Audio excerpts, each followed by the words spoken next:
اور یہ حقیقت بات ہے میرے بھائیوں، اس امت میں سیدنا ابوبکر صدیق رضی اللہ تعالیٰ عنہ کی مبارک ذات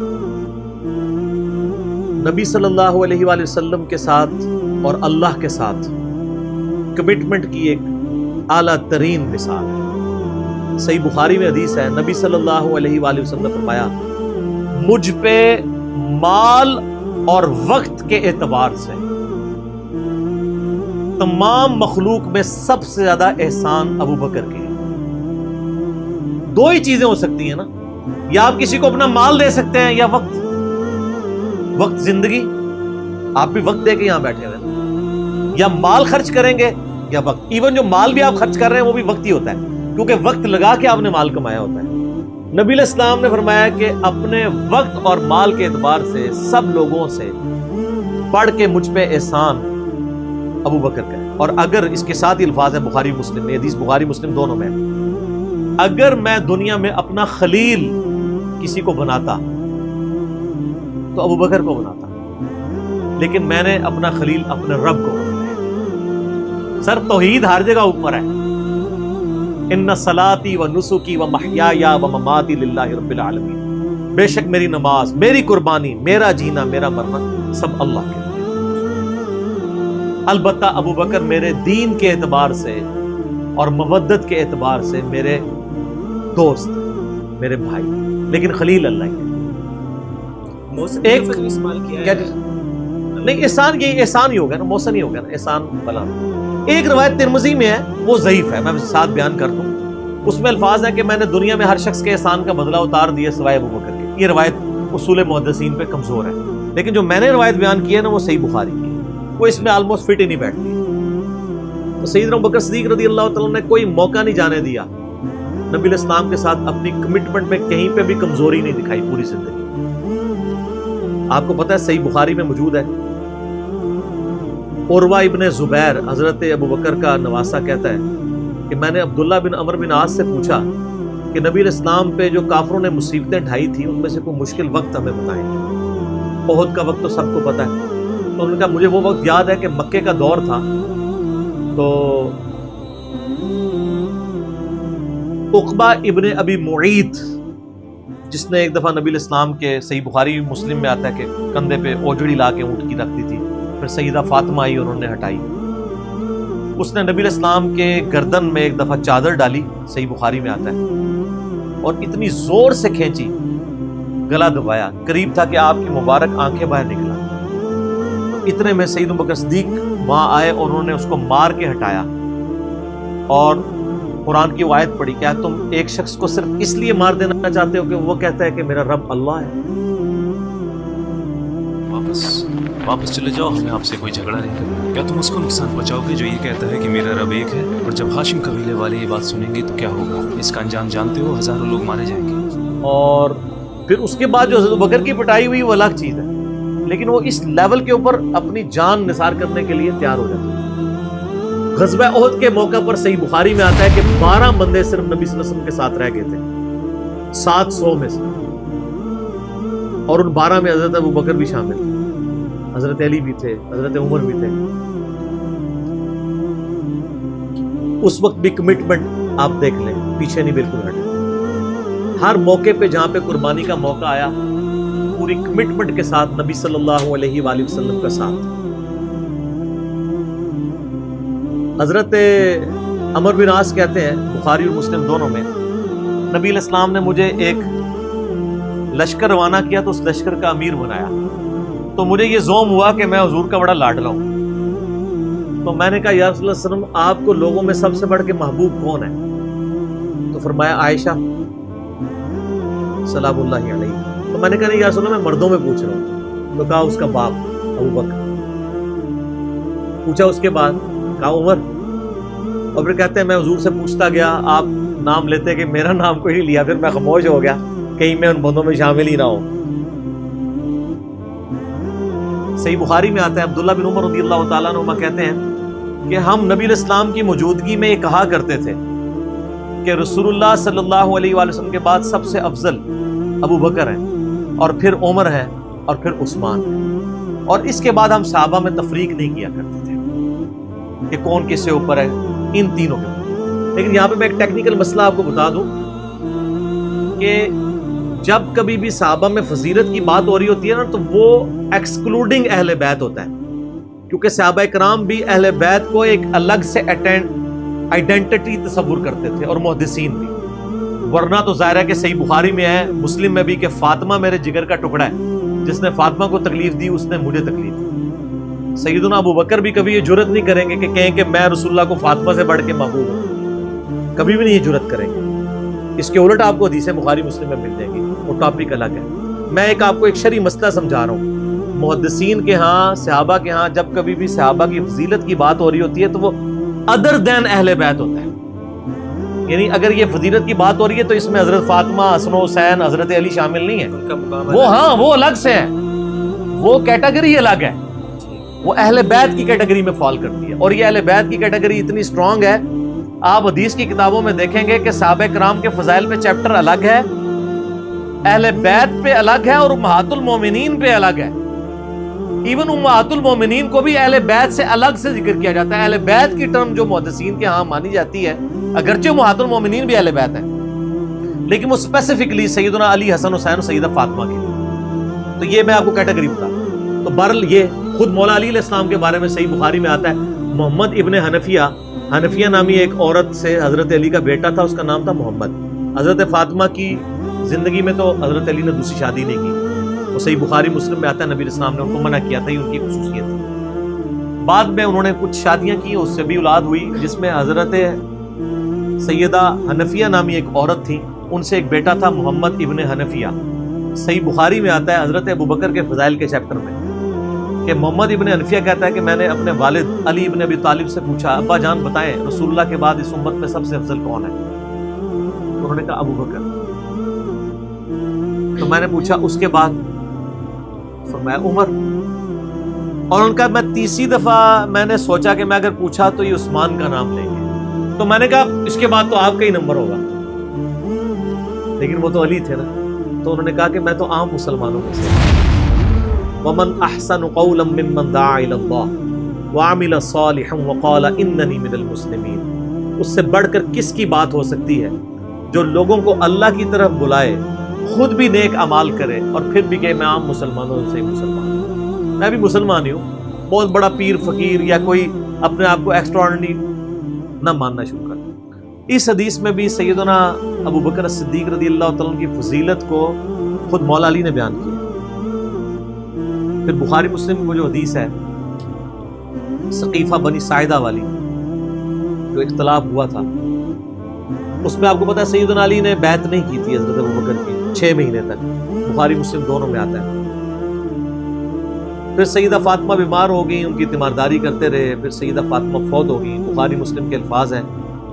حضرت علی نے حضرت فاطمہ کی وفات کے بعد دیکھا کہ لوگوں کا رجحان ان سے کم ہونا شروع ہو گیا۔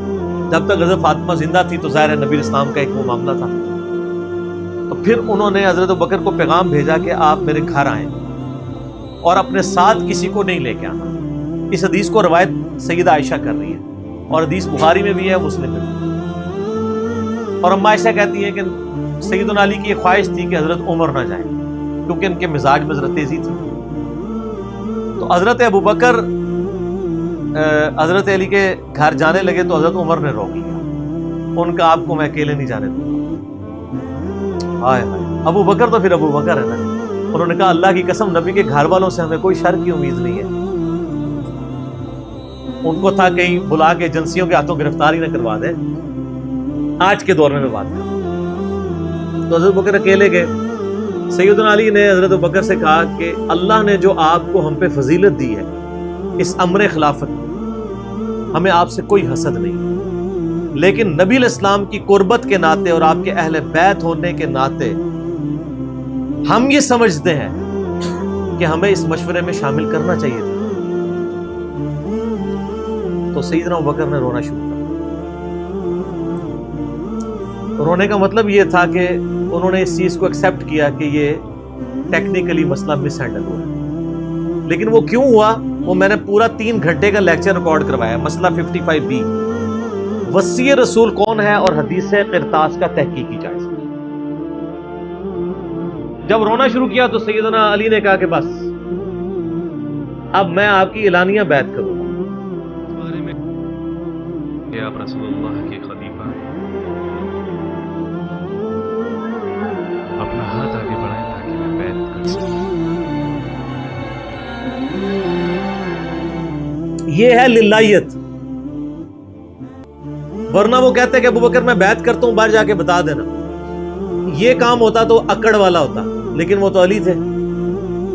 اکڑ تو دور دور تک نہیں تھی، زہد تھا، عاجزی تھی، اللہ کا تعارف تھا.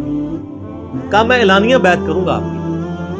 آج کے ہوتے تو کہتے جی باہر جا کے آپ بتا دیں، میں ایک ٹویٹ کر دوں گا پیچھے سے کہ بس ہو گئی ہے ہمارا آپس میں.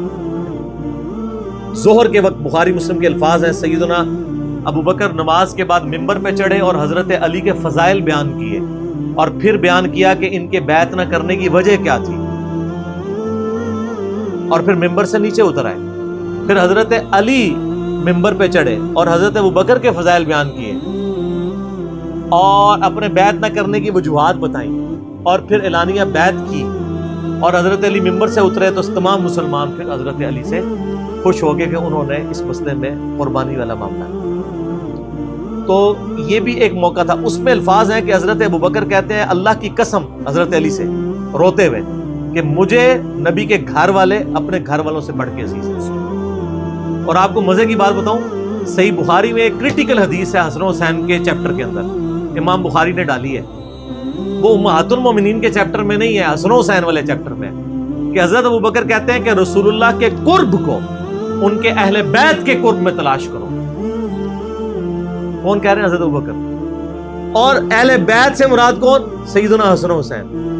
کیونکہ امام بخاری نے اس حدیث کو، حضرت ابوبکر کے قول کو، حضرت حسن و حسین والے چیپٹر میں لیا کہ محمد صلی اللہ علیہ وآلہ وسلم کی قربت کو ان کے اہل بیت کی قربت میں تلاش کرو. تو سیدنا ابوبکر صدیق رضی اللہ تعالیٰ عنہ کو نبی علیہ السلام سے نسبت رکھنے والی ہر چیز بڑی بڑھ کر محبوب تھی، چاہے وہ آپ کے اہل بیت ہوں یا آپ صلی اللہ علیہ وآلہ وسلم کی قریبی کو رشتہ دار ہوں، ہر معاملے میں. اس لیے آپ دیکھیں نا، کمپرومائز آپ کو کہیں نظر نہیں آتا. سر بخاری میں آتا ہے کہ صلح حدیبیہ کے موقع پر حضرت عمر سے بھی تھوڑی سی مس ہینڈلنگ ہو گئی تھی. یا رسول اللہ ہم کیا حق پہ نہیں ہیں، پھر دب کے کیوں صلح کر رہے ہیں؟ حضور نے فرمایا کہ میں اللہ کا پیغمبر ہوں. پھر بھی تسلی نہیں ہوئی، حضرت ابوبکر کے پاس آئے، پھر حضرت ابوبکر نے ڈانٹا. یا عمر، وہ اللہ کے رسول ہیں، وہ وہی کرتے ہیں جو اللہ حکم دیتا ہے، تو وہ جو کچھ کہیں اسے بلا شک مان لو. کہ عمر وہ اللہ کے پیغمبر ہے. اور حضرت عمر کہتے ہیں مجھے پوری زندگی اس چیز کا غم رہے گا کہ میں نے بڑی جرأت دکھائی. الٹیمیٹلی ثابت ہوا کہ صلح حدیبیہ والا جو معاملہ تھا وہ مسلمانوں کے حق میں شامل ہوا. لیکن حضرت ابوبکر کا آپ ایمان کا لیول دیکھیں کہ وہ سرکمسٹانسز پہ نہیں جاتے تھے. وہ کہتے تھے اللہ کے پیغمبر نے فیصلہ کیا، الٹیمیٹلی اسی میں خیر ہوگی. ان کا ایمان اس لیول کا تھا کہ وہ عقلی دلائل کو بعد میں رکھتے تھے. اور وہاں پہ بھی آپ کو نظر آیا، اور انہوں نے حضرت عمر کو کہا کہ عمر وہ اللہ کے پیغمبر ہیں، جو فیصلہ کر رہے ہیں وہ ٹھیک ہے. اسی لیے ہر مسئلے میں آپ کو احتیاط کا پہلو نظر آتا ہے. پھر بخاری میں آتا ہے جب مرتدین زکوٰۃ تھے، حضرت عمر جیسے لوگ بھی کہہ رہے تھے اتنے مازوں پہ آپ جنگ نہ کھولیں، پہلے کچھ قبائل مرتد ہو گئے ہیں، رومن امپائر چڑھی دوڑی ہے، پرشین امپائر کے ساتھ ہم نے سارے معاملات شروع کیے ہوئے ہیں، اتنے مازوں پہ ہم کیسے لڑیں گے؟ تو سیدنا ابوبکر نے کیا کہا تھا؟ اللہ کی قسم کو رسول اللہ کے زمانے میں جانور دیتا تھا اور اس کے ساتھ ایک رسی بھی دیتا تھا، اور اب نہیں دے گا نا، میں اس کے خلاف بھی قتال کروں گا، اکیلا مجھے کرنا پڑے.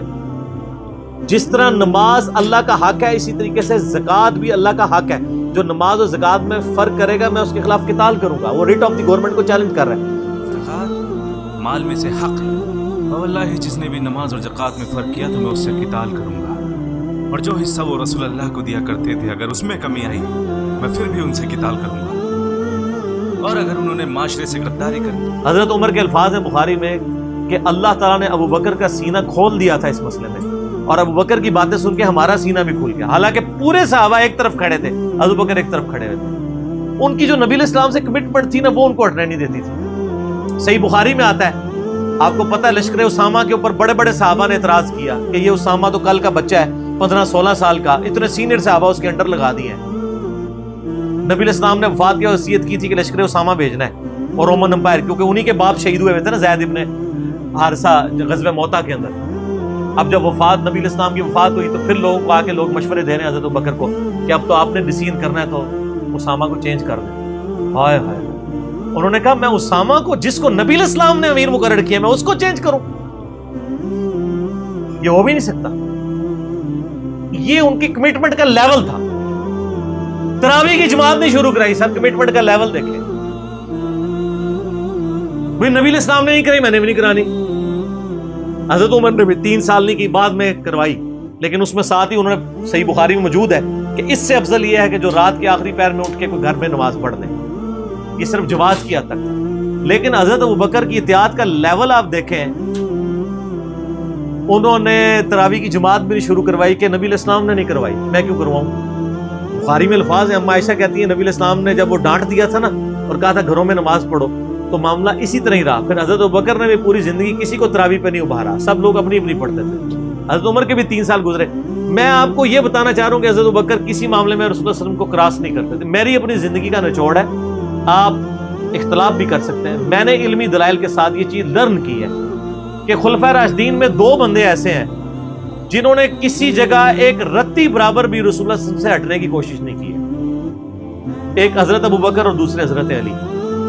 حضرت عمر اور عثمان کی زندگی میں آپ کو کئی واقعات ایسے ملیں گے کہ انہوں نے اجتہاداً کچھ ایسے کام کیے ہیں جو بعد میں ان کو ریورس کرنے پڑے ہیں. انہوں نے اپنے اجتہاد سے کیے, ان کا معاملہ اللہ کے سپرد. لیکن حضرت ابوبکر اور حضرت علی جو تھے, یہ 2 پرسنالٹیز ایسی تھیں کہ ان میں جو سنت کو فالو کرنے کی کمٹمنٹ تھی نا, وہ ایسی تھی کہ وہ اپنی عقل کو دوسرے نمبر پہ رکھتے تھے. ابو داؤد میں حدیث نہیں, حضرت علی کہتے ہیں اگر عقل پہ ہی جانا ہوتا نا تو میں پاؤں کے نیچے کا مسا رکھتا موزوں پہ, کیونکہ وہ گندا تو وہ ہوتا ہے ایسا, لیکن سنت کہتی ہے اوپر, کہتا اوپر پہ. حجت متو ایون صحیح بخاری میں آتا ہے جب قرآن جمع کرنے کی باری آئی تو کس نے مخالفت کی؟ حضرت ابوبکر نے. میں وہ کام کیوں کروں جو رسول اللہ نے نہیں کیا. پھر صحابہ سے ڈیبیٹ ہوئی, الٹیمیٹلی حضرت ابوبکر صدیق قائل ہوئے. ان کا پہلا جواب ہمیشہ ہوتا تھا نا, نبی نے نہیں کیا, نہیں کرنا. اب میرے ساتھ بحث کرو, قائل ہوں گا اور دیکھوں گا کیا رسول اللہ کی منشا اس میں شامل تھی تو میں ایگری کروں گا, ادروائز نہیں. اسی وجہ سے حجت تمتع پہ بھی پابندی نہیں لگائی. حضرت عمر نے لگائی, بعد میں ریورس کرنی پڑی. حضرت عثمان نے بھی لگائی, پھر ریورس کرنی پڑی, صحیح بخاری میں آتا ہے. حضرت علی نے مخالفت کی. لیکن حضرت بکر کی زندگی میں آپ کو سنت کے ساتھ کمٹمنٹ کا یہ لیول ملے گا, کبھی ان کو کوئی ڈیسیژن ریورس نہیں کرنا پڑا. ان کی نبی علیہ السلام کے ساتھ جو عقیدت تھی نا, اور ہر معاملے میں, حتیٰ کہ صحیح بخاری اور مسلم میں آتا ہے. اور نبی علیہ السلام کا کیا ریگارڈ ہے, بخاری مسلم دونوں میں آتا ہے کہ نبی صلی اللہ علیہ وآلہ وسلم نے, یعنی بیماری کے دن تھے آپ کے, آپ نے فرمایا کہ ابو بکر کو میری جگہ نماز پڑھائے. تو حضرت عائشہ کہتی ہیں کہ میں نے کہا یا رسول اللہ صلی اللہ علیہ وسلم, میرے باپ جو ہیں رقیق القلب ہیں, آپ کی جگہ مصلی پہ کھڑے ہوں گے نا تو وہ برداشت نہیں کر سکیں گے کہ یہ دن بھی دیکھنا پڑا کہ اللہ کے نبی مصلی پہ نہیں آئے اور میں ان کی جگہ کھڑا ہوں, تو نماز نہیں پڑھا پائیں گے.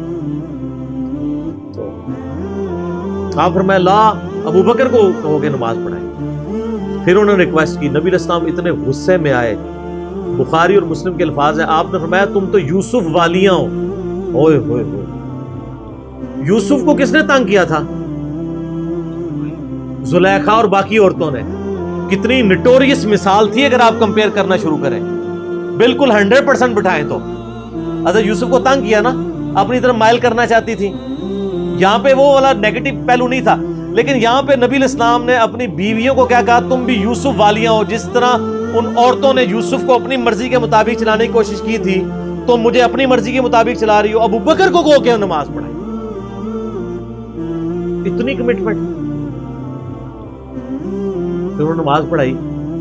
صحیح بخاری میں آتا ہے, اما عائشہ کہتی ہیں حضور اپنی وفات کے دنوں میں کہتے تھے, عائشہ میرا ارادہ ہے میں تیرے بھائی عبد الرحمن بن ابی بکر اور تیرے باپ ابی قحافہ ان کی یعنی کنیت تھی, اس کو بلاؤں اور ان کو میں لکھ دوں.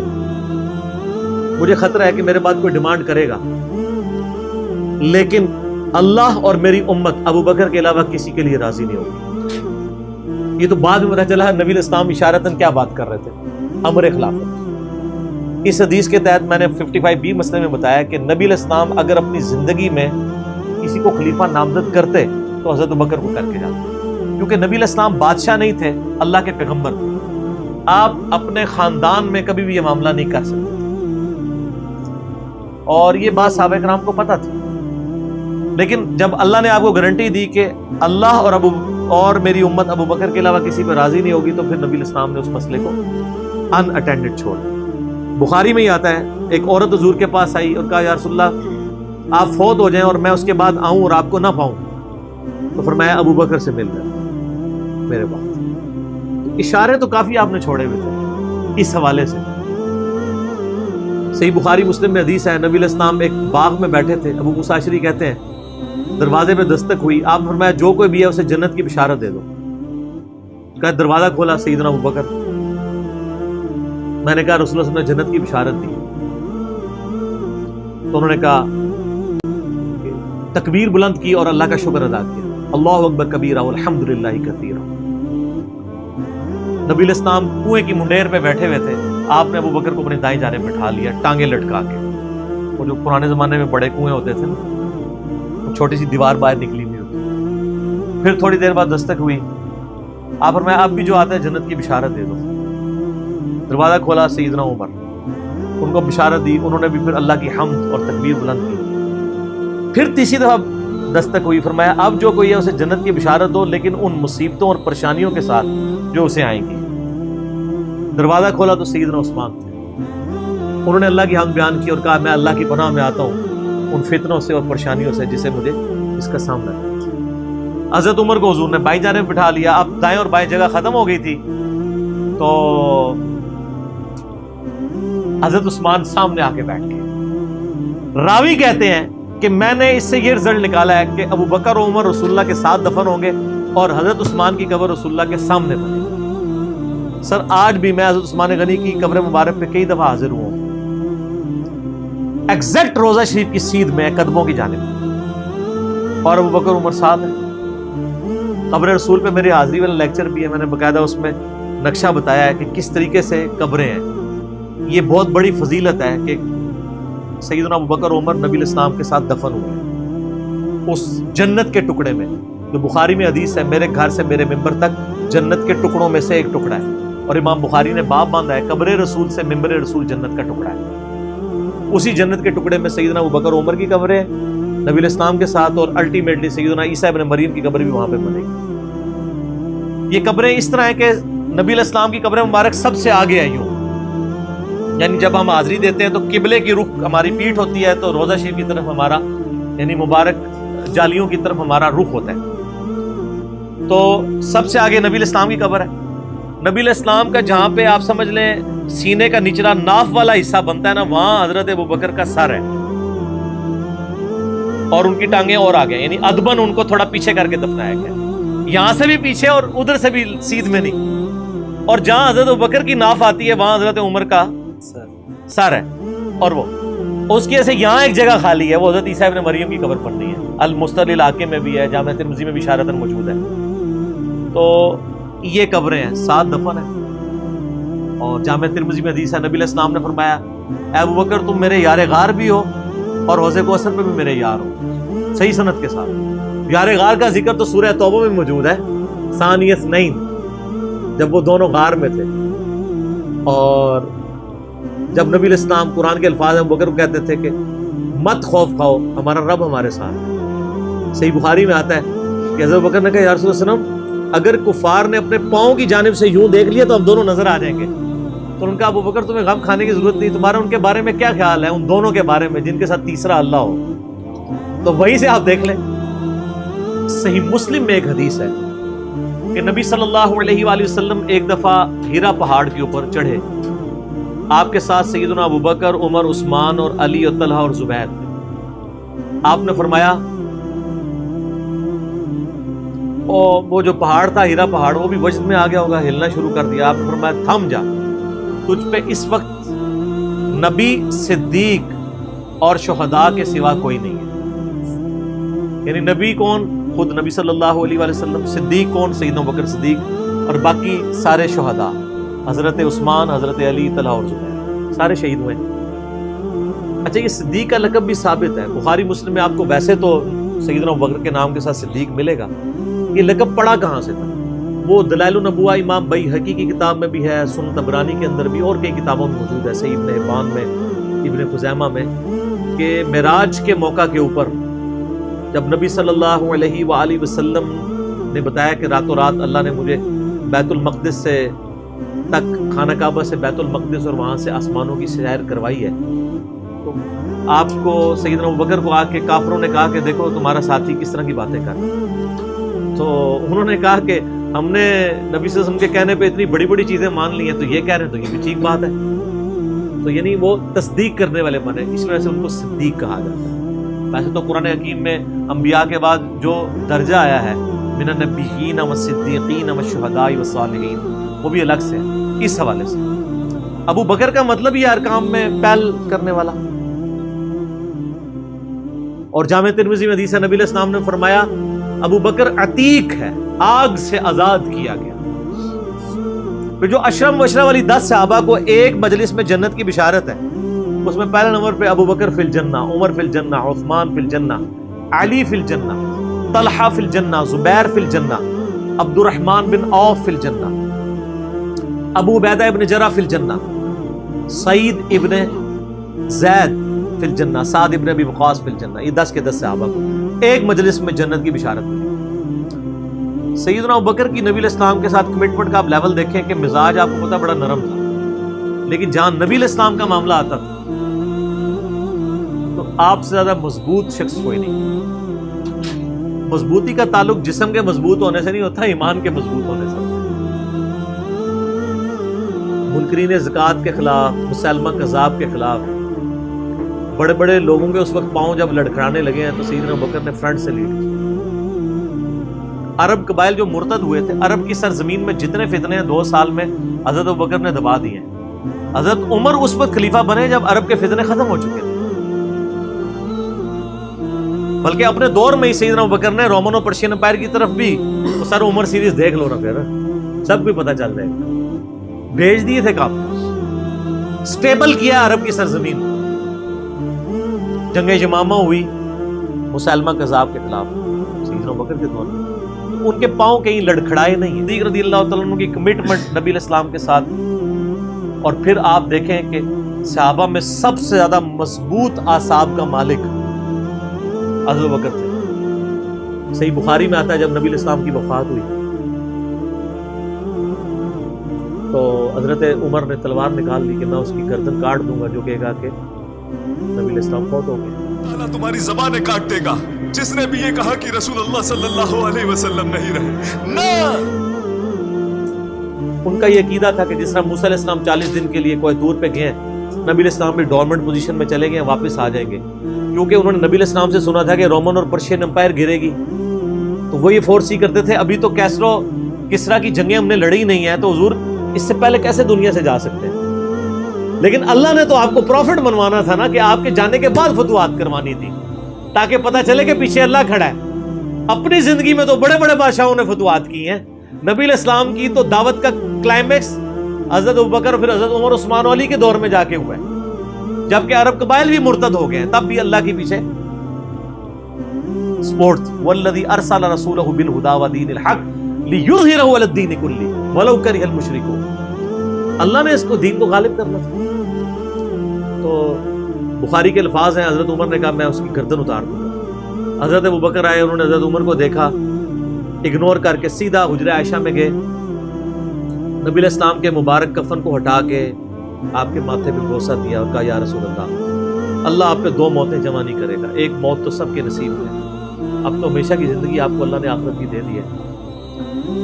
اور پھر باہر نکلے، حضرت عمر کو کہا کہ عمر بیٹھ جاؤ، حضرت عمر نے بات نہیں سنی، تو حضرت بکر ممبر کی طرف چڑھے، ممبر پہ چڑھے اور لوگوں سے کہا کہ عمر کو اس کے حال پہ چھوڑ دو۔ حدیث کے الفاظ ہیں کہ لوگ حضرت بکر کا ریگارڈ باقی اصحاب سے زیادہ کرتے تھے، حضرت عمر کو تنہا چھوڑ کے لوگ حضرت ابوبکر کی طرف متوجہ ہو گئے۔ پہلے وہ جو سارا میلہ ان کے گرد لگا تھا شفٹ ہو گیا، تو انہوں نے حمد و صلات کے بعد انہوں نے کہا اما بعد فمن كان يعبد محمدا فإن محمد قد مات۔ فوق عباده أما بعد فإنه من كان يعبد محمد إن محمدا قد مات. سر کلیجے پہ کتنا بڑا پتھر رکھا ہوگا حضرت ابو بکر بھائی جملہ بولتے ہوئے کہ جو محمد کی عبادت کرتا تھا وہ جان لے کے محمد کو موت ہوگی. ومن کان یعبد اللہ، اور جو اللہ کی عبادت کرتا ہے وہ جان لے ان اللہ حی لا یموت، اللہ زندہ ہے، اللہ کو کبھی موت نہیں. أنا يعبد الله الله حي فإن الله حي. کیا توحید کی تعلیمات ہیں. حضور کی میت کے اوپر حضور کے فضائل نہیں بیان ہو رہے، توحید بیان ہو رہی ہے. Point to be noted. کیوں؟ سر پہلے نہیں انسانیت نے رسک لیا. دنیا کا سب سے بڑا شرک ایک پیغمبر کے نام پہ تو کھڑا ہوا ہے، عیسیٰ ابن مریم کے نام پہ. نبی علیہ السلام کو عیسیٰ ابن مریم نہیں اللہ نے بننے دیا. ایسے تربیت یافتہ وہ صحابہ جو کل تک آپ کے وضو کا پانی نیچے نہیں گرنے دے رہے تھے، آج وفات پہ کھڑے ہو کے فرضی خطبہ دے رہے ہیں. جو محمد کی عبادت کرتا تھا جان لو محمد کو موت آ گئی، جو اللہ کی عبادت کرتا تھا جان لو اللہ زندہ ہے. پھر آیت بھی پڑھی، صرف فرضی جملہ نہیں بولا. آپ تو کہہ رہے ہیں شرک ختم ہو گیا، حضرت ابو بکر جب شروع نہیں ہوا تھا اس وقت بھی کہہ رہے تھے کہ نبی علیہ السلام کو کسی نے خدا نہیں بنا. کیونکہ بخاری حدیث ہے، دیکھنا میری شان کو اس طرح بلند نہ کرنا جس طرح عیسیٰ ابن مریم کو لوگوں نے کیا. میں اللہ کا بندہ اور اس کا رسول ہوں، مجھے اللہ کا بندہ اور اس کا رسول ہی کہنا. سر وارفتگی، دیوانگی، عشق کی ساری کیفیت حضور کی وفات کے بعد بالکل چینج ہوگی. صحابہ ہونا تو چاہیے تھا جو وضو کا پانی نہیں گرنے دے رہے تھے جا کے قبر کی مٹی چاٹنا شروع کر دیتے. ایسا نہیں ہوا. وہ تعلیمات کی باؤنڈریز کو کراس نہیں کرتے. تو پھر انہوں نے آیت پڑھی سورہ آل عمران آیت نمبر 144 وما محمد الا رسول قد خلت من قبله الرسل افئن مات او قتل انقلبتم على اعقابكم. محمد تو نہیں مگر ایک رسول ہی، اگر یہ فوت ہو جائیں یا دین جو جنگ میں قتل کر دیے جائیں، شہید ہو جائیں، کیا تم دین سے الٹے قدم پھیر جاؤ؟ جو کوئی دین سے الٹے قدم پھیرے گا اللہ کا کوئی نقصان نہیں کرے گا اور اللہ ثابت قدم رہنے والوں کو جزا دے گا. پھر سورہ الزمر کی آیت نمبر 30 پڑھی انک میت وانہم میتون. اے نبی تمہیں بھی مرنا ہے اور ان کو بھی موت آنی ہے تمہارے مخالفین. پھر تم اللہ کے حضور جھگڑو گے، اللہ تمہارا فیصلہ کرے گا. یہ سیدنا ابوبکر کی حضور کی وفات کے وقت استقامت. پھر جھگڑا کھڑا ہو گیا حضور کو دفنانا کدھر ہے. جامعہ ترمذی میں حدیث ہے، سیدنا ابوبکر کہتے ہیں کہ میں نے نبی علیہ السلام سے یہ بات سنی تھی کہ اللہ اپنے پیغمبر کو وہیں پہ موت دیتا ہے جو اس کے لیے سب سے پسندیدہ جگہ اللہ کے نزدیک ہوتی ہے. تو حضور کی جو چارپائی ہے نا اس کے نیچے ان کی قبر کھودو، وہاں پہ اللہ نے ان کو موت دی. پہلے صحابہ میں رائے نہیں طے ہو رہی تھی کہاں دفنانا. پھر سنن نسائی الکبریٰ کے اندر پورا وفات النبی چیپٹر ہے، سنن ابن ماجہ میں بھی موجود ہے کچھ حصہ اس کا. پھر لوگوں نے پوچھا کہ نبی علیہ السلام کا جنازہ ہوگا؟ انہوں نے کہا ہاں ہوگا. اسی طریقے سے تکبیر کہو اور سورہ فاتحہ اور اس کے بعد درود شریف اور اس طریقے سے 4 تکبیرات پڑھو. لیکن ایک فرق تھا کہ نبی علیہ السلام کو پروٹوکول صحابہ نے دیا ہے کہ آپ کی جو جنازے کی نماز ہے نا وہ جماعت کے ساتھ نہیں ہوئی. صحابہ نے یہ پروٹوکول دیا ہے کہ حضور کی میت کی موجودگی میں بھی کوئی شخص امامت نہ کروائے. حجرے میں ایک طرف سے لوگ داخل ہوتے تھے، اکیلے اکیلے جنازہ ادا کرتے تھے. وہ ڈیٹیل میں آتا ہے 2-3 دن تک جنازہ ہوتا رہا. پہلے یعنی مرد داخل ہوئے، اس کے بعد بچے، غلام، پھر عورتیں، اس طریقے سے سب نے جنازہ پڑھا. ظاہر ہے 1 لاکھ سے زیادہ لوگ تھے جنازہ پڑھا. اس موقع پہ بھی سیدنا ابوبکر کی آپ استقامت دیکھیں. ورنہ حضرت عمر کتنے اسٹرانگ اصحاب کے مالک تھے، ان کی حالت آپ دیکھ لیں. جب ضرورت پڑی ان کے مضبوط اصحاب کی تو کولیپس کر گئے. ابوبکر ہی کھڑے ہوئے تو حضور کو پتا تھا نا میں نے مصلی پہ کسے کھڑا کرنا ہے. اور بخاری میں الفاظ ہیں جب مصلی پہ کھڑا کیا فرمایا ابوبکر کے علاوہ سارے دروازے بند کر دو، صرف ابوبکر کے گھر کا دروازہ جو مسجد کی طرف کھلتا ہے، جو مسجد کا دروازہ ابوبکر کے گھر کی طرف ہے وہ کھلا رکھو، باقی سارے بند رکھو. تو نبی علیہ السلام کو یہ پتا تھا کہ کس لیول کا کس بندے کا یعنی ایمان ہے، اس کے اعصاب ہیں. اور بخاری کے الفاظ ہیں جب حضرت ابوبکر نے خطبہ دیا، حضرت عمر کہتے ہیں میرے پاؤں میرا بوجھ نہیں اٹھا سکے اور مجھے یقین آ گیا کہ حضور فوت ہو گئے.